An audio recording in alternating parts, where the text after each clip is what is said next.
فأعوذ بالله من الشيطان الرجيم بسم الله الرحمن الرحيم إنك لعلى خلق عظيم صدق الله العظيم. صدر محترم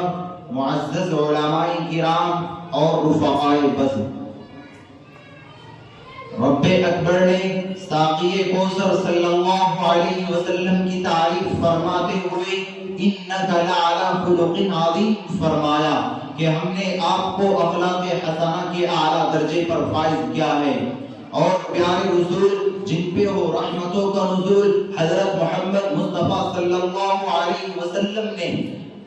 انما بعثت لاتمم مکارم الاخلاق فرما کر اخلاق حسنہ کی اہمیت کو دوبارہ کر دیا، اور فتح مکہ کے دن الیوم یوم المرحمتی کا پروانہ دل نواز پیش فرما کر لا تثریب علیکم اليوم اذهبوا وانتم الطلقاء کے فرمان مقدس سے معافی کا اعلان عام فرمایا، تو سارے کے سارے دشمنان محمد یہ کہنے پر مجبور ہو گئے کہ اخلاق تو بس محمد ہی کے ہیں۔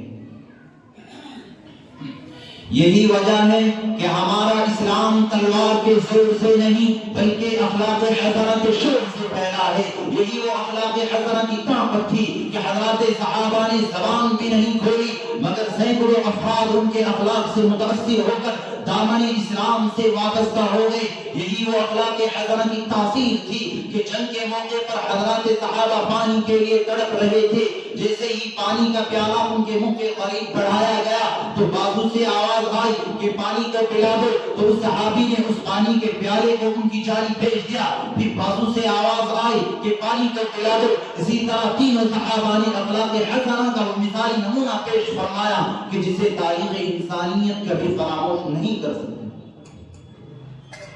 کہ خود دوسرے کی مصیبت کو گوارا کیا، کہ خود پیاس کی شدت سے مرنا تو گوارا کیا مگر دوسرے کی مصیبت کو گوارا نہیں کیا۔ سامعین محترم، آج کل تو حالات بالکل الٹ چکے ہیں کہ بھائی بھائی کا پرزار حال نہیں، آج ملت میں غمخواری کا جذبہ نہیں، دوسروں کا درد سمجھنے کا مادہ نہیں، بڑے چھوٹوں کی تمیز کا سلیقہ نہیں۔ آج مالک کو شکایت ہے کہ نوکر ایماندار نہیں، اساتذہ کو شکوہ ہے کہ طلباء میں ادب نہیں، بڑوں میں نرمی کا مادہ نہیں، چھوٹوں میں بڑوں کی عزت نہیں۔ آج بیٹیاں خود اپنی والدہ سے اونچی آواز میں باتیں کرتی ہیں اور بیٹے اپنی والدین کو گالیاں کرتے ہیں، اور بد نصیب تو دست درازی بھی کرتے ہیں۔ ہر طرف پریشانیوں بدعنوانیوں کا مزاج ہے جس کی بنیادی وجہ صرف و صرف اخلاق حسنہ کا فقدان ہے۔ اسی بنیاد پر ہمارے آقا نے اخلاق حسنہ کی تعلیم دی اور ہر معاملے میں اخلاق حسنہ کو اپنانے کی ترغیب دی، اور ساتھ ہی ساتھ حسن تکلم کو ثواب کا ذریعہ قرار دیتے ہوئے الکلمۃ الطیبۃ صدقۃ فرمایا، یعنی اچھی باتیں کرنا بھی نیکی ہے۔ الغرب پیارے رسول حضرت محمد مصطفیٰ صلی اللہ علیہ وسلم نے ہر میدان میں امت مسلمہ کو عمدہ اخلاق کی تعلیم دی۔ یاد رکھیے،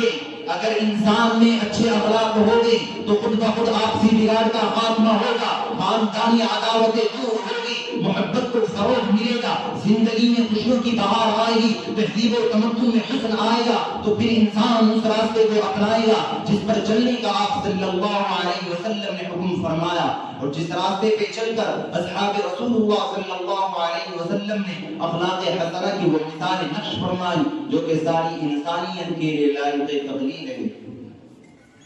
دعا کیجیے اللہ تعالی ہم سب کو اخلاق حسنہ کو اپنانے اور اخلاق رذیلہ سے باز رہنے کی توفیق عطا فرمائے۔ وآخر دعوانا الحمد للہ رب العالمین۔